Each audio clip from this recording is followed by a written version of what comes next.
Thank you, Mr. Chairman. First of all, let me thank the media for being here tonight and for once again allowing us the opportunity to highlight the issues of the ex-colony workers to the national community. Being back in Felicity somehow feels as though I'm back home, and I will tell you why. We struggle to ensure the implementation of the visa package, and we struggle to ensure that ex-colony workers were given what was due to them. We struggle to ensure your freedom and your liberty from the mental chains that bound you to the cane fields began in Felicity. And that struggle will end in Felicity. And that is why anytime we come to Felicity, we feel as though we are coming to sacred ground. Because no matter where we go, or what we do, or what we say, at the end of the day, everything that we have done began in one single meeting at Felicity, where people like Chano and Sybil and Tony, who were here in that meeting. And so I want to thank you very much for coming out tonight.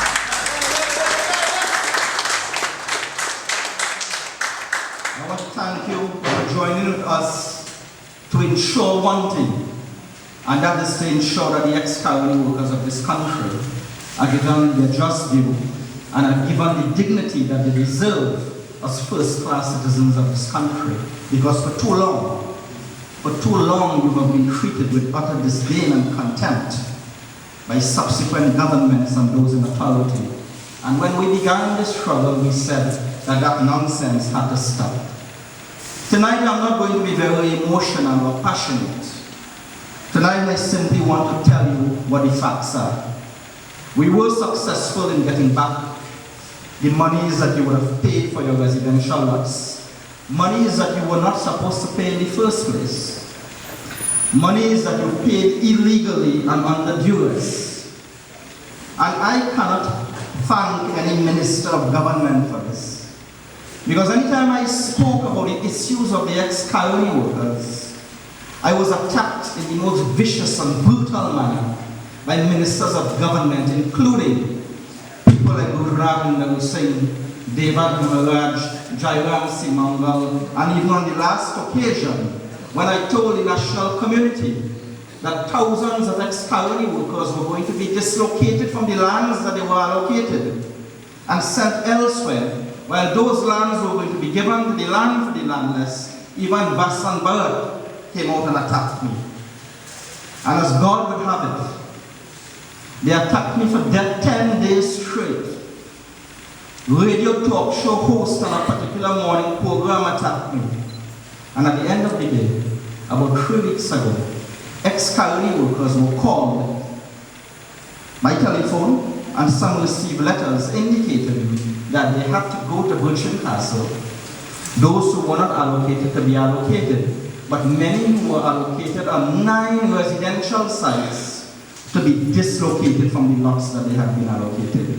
And what I said came to pass, and that is a fact. So tonight I'm not emotional. Tonight I just want to tell you what the facts are. And you receive these monies back, and you must understand that the monies that you received for your residential lots, those monies which you paid, that is not a gift, and it is not a handout. No government should be taking credit for that. That is something that we fought for. It was illegal. Because it is illogical in law, as I said before, for a man to have to pay for his own severance package. And I don't thank any ministers of government, but I will. I will give some thanks to the Prime Minister. When I had a conversation with her, she understood the rationale and the logic that I was saying. And maybe that is why we may have gotten back those monies. But in any event, if we did not get back those monies, we would have had to take it along a legal course to ensure that we got back what was stolen from you. But brothers and sisters, there are many, many, many benefits that you as colony workers have to receive. And in this election year, this is the time that you have to unite.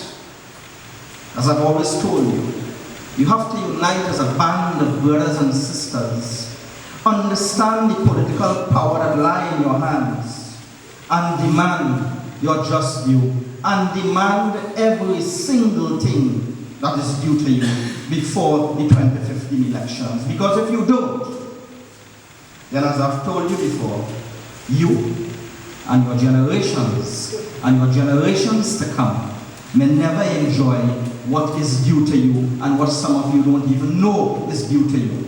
And that is why tonight I will deal with the facts. I want to simply tell you what is due to you. And as Rakib said, when we, for 4.5 years, have had to crawl on our bellies and walk on our knees to get what is due to us from a government that we voted into office, then something has gone terribly wrong. Something went wrong somewhere. First thing I want you to understand is that being allocated a residential lot or an agricultural plot do not make you the paper title owner in possession of that plot until you have a certified lease in your hands. You have to understand that. Because even though you are allocated, you could be dislocated. So your lands have to be surveyed and you must have that lease in your hands to be paper title owner in possession. That's the first point I want you to understand. The second point I want you to understand is that the government has made a lot of noise about the fact that people can now transfer their lands. And the question you have to ask is, how is it that there are hundreds of ex-Coyote workers who are coming to the NSA complex on a daily basis and telling us, the government said we can transfer our lands. And when we attempt to do so, the Commissioner of State Lands is telling us that they have no documentation, no cabinet note that allows an ex-Coyote worker to transfer their land. These are the issues you have to keep in the back of your minds in spite of the propaganda and the GISL programs and the public relations gimmicks that are being perpetuated upon you as elections come around. Thirdly, you have to ask yourself, why is it that they are claiming that the restrictive covenants and or the limitations to your leases have been removed? But one, Commissioner of State Lands don't want to transfer, saying they know nothing about that. And in addition to that, they are telling you in the new leases that you cannot have a business under your house and you cannot rent. So if having your own small business is the way and means by which you can earn a living, they have effectively, by this lease, restricted you from doing that. That is another point I want you to keep in the back of your minds. On Monday, I listened to the UNC's Monday Night Forum. And I heard Jairam Simangal said, I want to get the figures right, that 3,000 residential leases have been given out and 5,000 agricultural leases have been given out. What Minister Simangal failed to tell the national community is that 4.5 years after the People's Partnership government came into power, on the backs of ex-Coyote workers, you must understand, because you are the foundation of the party. Without you, 15 seats are gone. Today, as of today, this date, there are still 5,700 ex-Coyote workers who get residential leases for their lands. And in addition to that, there are still 4,000 ex-Coyote workers who get leases for their agricultural plots. You see, there's a con game going on. They are giving you a piece of paper and telling you, you have a lot here and you have a lot there. But remember, you are not the paper title owner in possession until you have a lease for the land.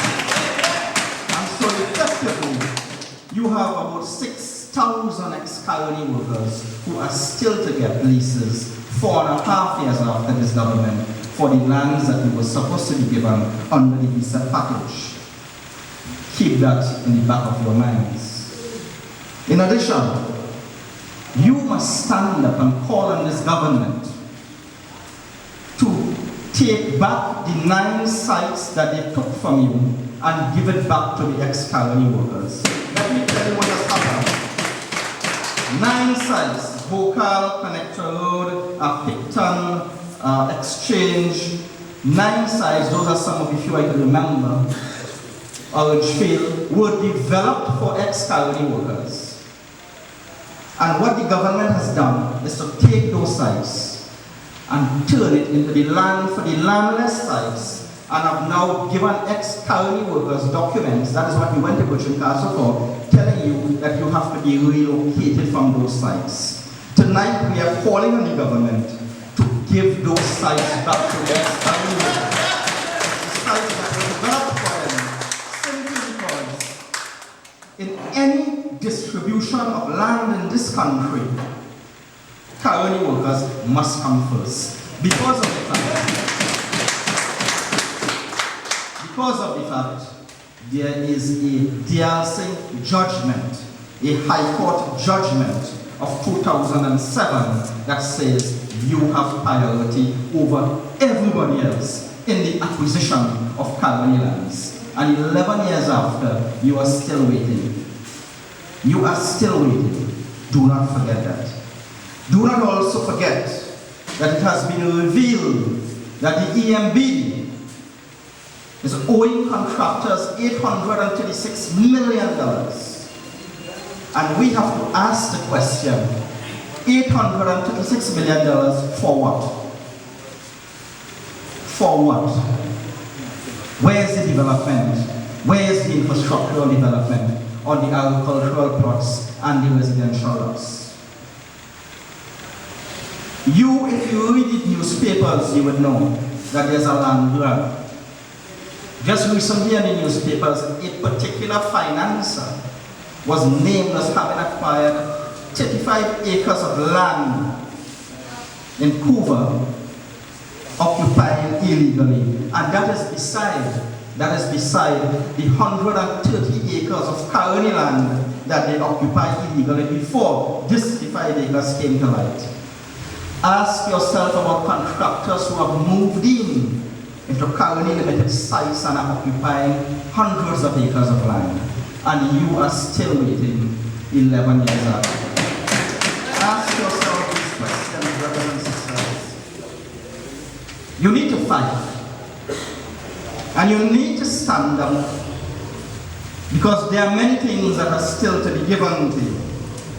You see, when the government throw you a bone and tell you, well, okay, we give back 2,000 ex-colony because the monies they paid for the residential lots. So we have given you back all that you have asked. You must tell the government that bones are for dogs and meat is for man. And the meat of the issues and the meat of what is due to you under your visa package have not yet been given to you. And you need to stand up and fight for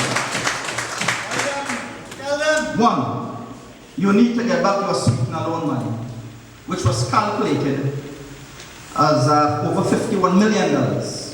And in an interministerial committee with Brother Rakib, who have been part and parcel of the struggle with me over the last 2 and 3 years, unflinching in his duty to the ex-colony workers. In an interministerial meeting, we were told that $51 million will be repaid to you, and that was supposed to be paid last November or something like that. Last November.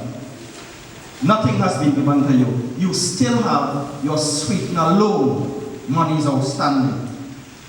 In addition to that, the time has come for ex-colony workers to stand up and demand that all loans that you have with the sugar welfare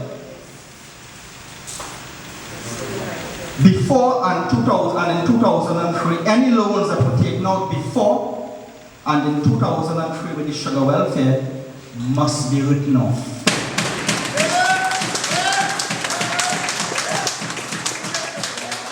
And any monies that you pay, once more, repeat that once more. all the loans that you have with sugar welfare must be written off. And any monies that you pay to sugar welfare from 2003 to today must be immediately reimbursed to you, and I will tell you why. Sugar welfare loans were designed for sugar workers and cane families, and that is for people who depended on the existence of a sugar industry in order to survive and in order to work to be able to pay their loans and their bills. Seasonal and permanent workers had to work for 150 days for 3 years in order to qualify for these loans, and they had to have full-time employment during the crop and wet seasons in order to get those loans.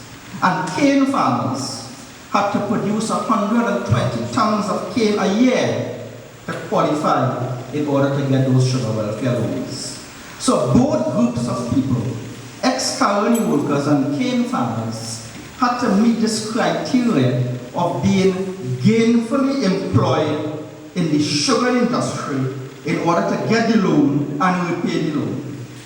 When the sugar industry was shut down, through no fault of yours, you were left in limbo. You were thrown on the breadline. And what people fail to understand is that almost 65% of ex-colony workers went home with less than $50,000 in their pockets. In addition to that, having been denied your severance package for 11 years, which was supposed to enable you to earn a living and provide a smooth transition from the shutdown of the sugar industry, and to allow you to repay any bills or loans that you may have had, being denied that, being denied the enjoyment of your constitutional right to enjoyment of property, we are saying, and the government being in breach of the Biarsing judgment, and being denied the right to earn a living, we are saying, and we are calling on the government today to write off all loans that people have with sugar welfare and repay those people any money. That is another battle that you have to fight. Because if you don't fight that battle, you will be giving up another of your just due. You must also demand from the government documentation. Every single ex-colony worker must receive documentation telling you what is your financial entitlement under the Reserve Pension Fund. You see, when I called on the government to give you the lots free because it was supposed to be free, Jerry Hospitalis said in a meeting that they will use August the 26th, that they will use the monies that are due to ex-colony workers in their reserve pension fund that will mature in 2016, which will amount to $30,000 and $40,000 and $25,000 for each colony worker, and use those monies to pay off for the residential lots for you. And when I told him, I said that is idiotic. Because if you are saying that these people have to get their lots free, then why are you taking their money to pay for them? And we argued and we quarreled and we demanded and we fought with everything else. And finally the government understood that legal action could have been implemented and you got the lots free.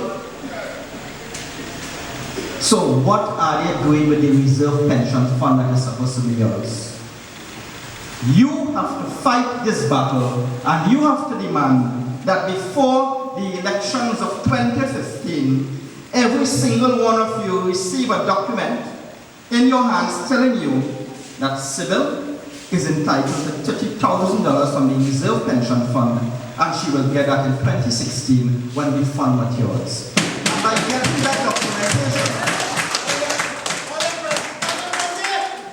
getting that documentation, it will make it very easier for you in 2016 to go and get the monies that are due to you.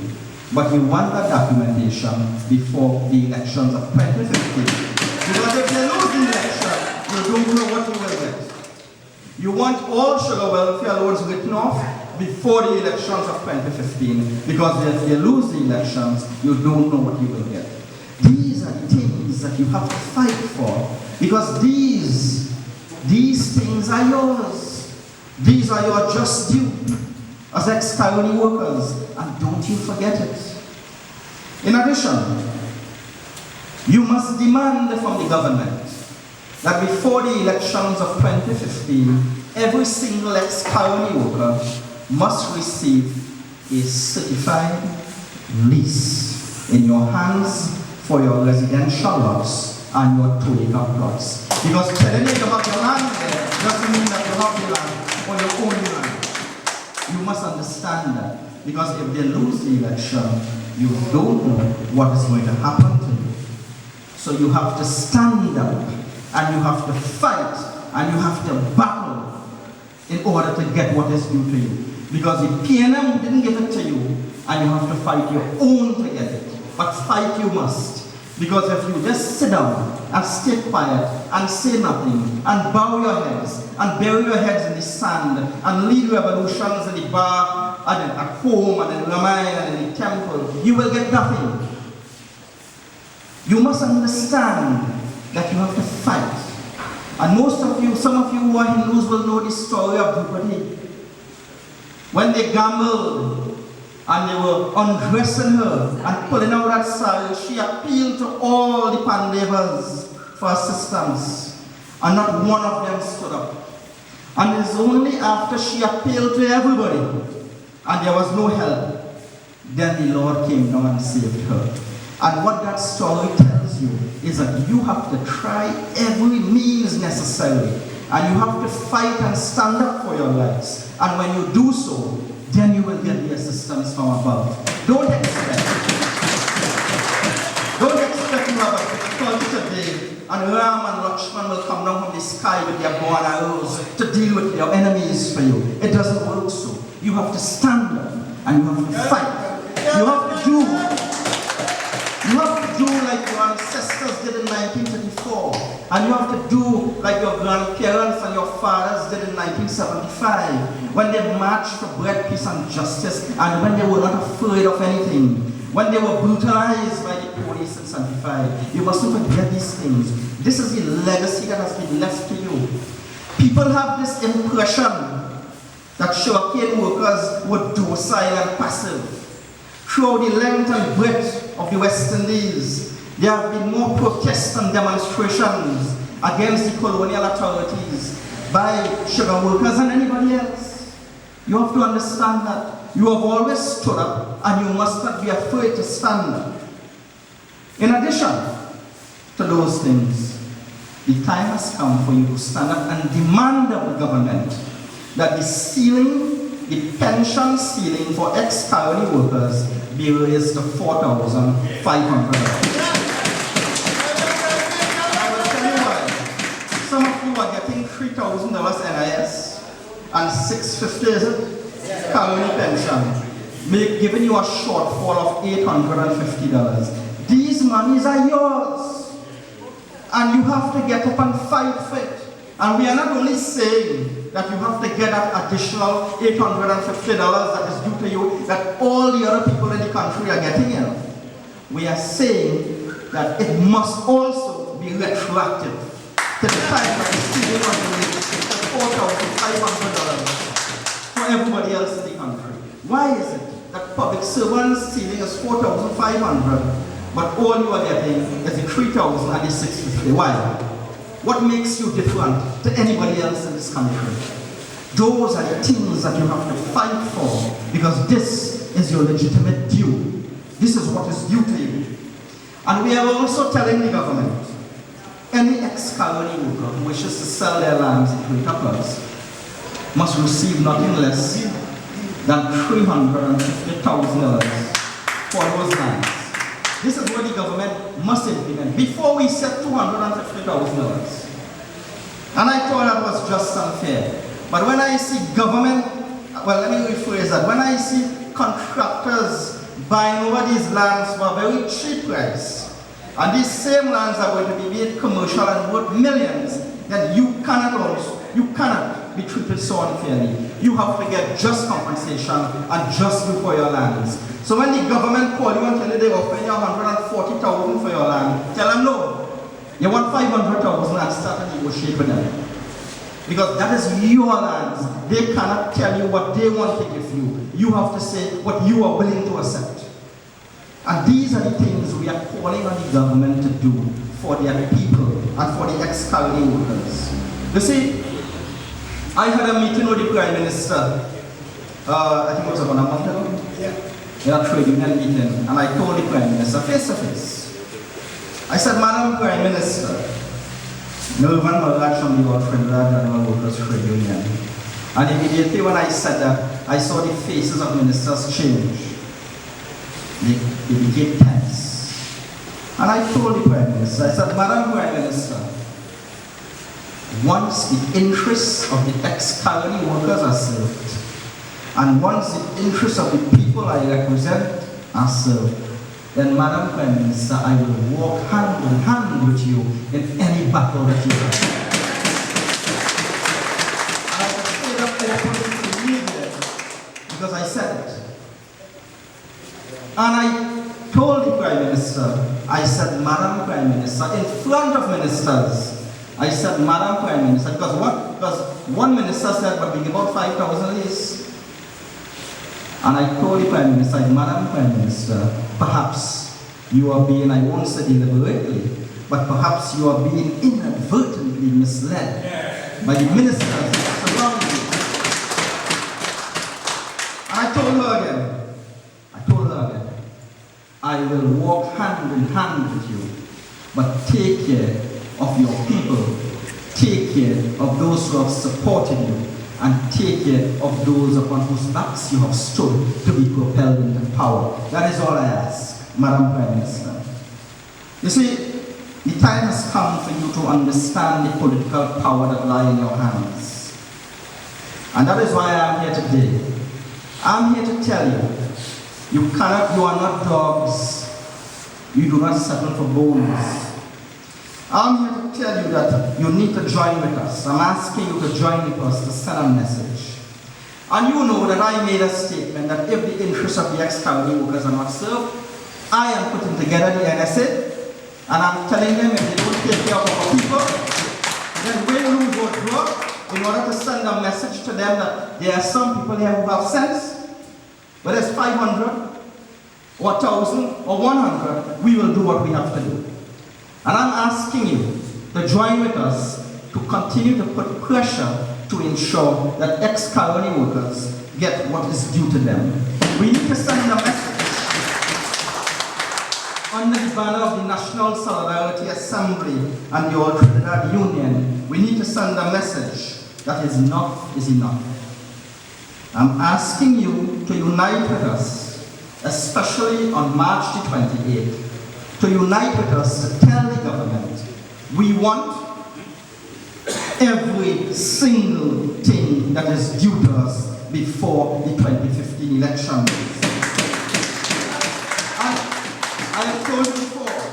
I've told you before, when you lie on your beds, when the end comes, for all of us it must, and we lie on our beds, we must not transcend this earth with regret, you know.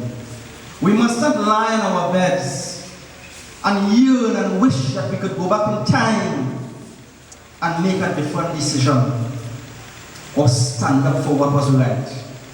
When the opportunity is given to you, you must stand up, and this is the opportunity, and the time is now. The time has come for you to stand up for yourselves. Do not live in regret, and do not, when your end comes, look back with regret and wish and yearn for that time once more to be able to take that stand. We take that stand on March the 28th. And I'm asking you, I'm telling you, you fought with Renzi, and you fought with Bades for your rights. And you fought with Panley for your rights. The other names, I don't think they are worth mentioning much.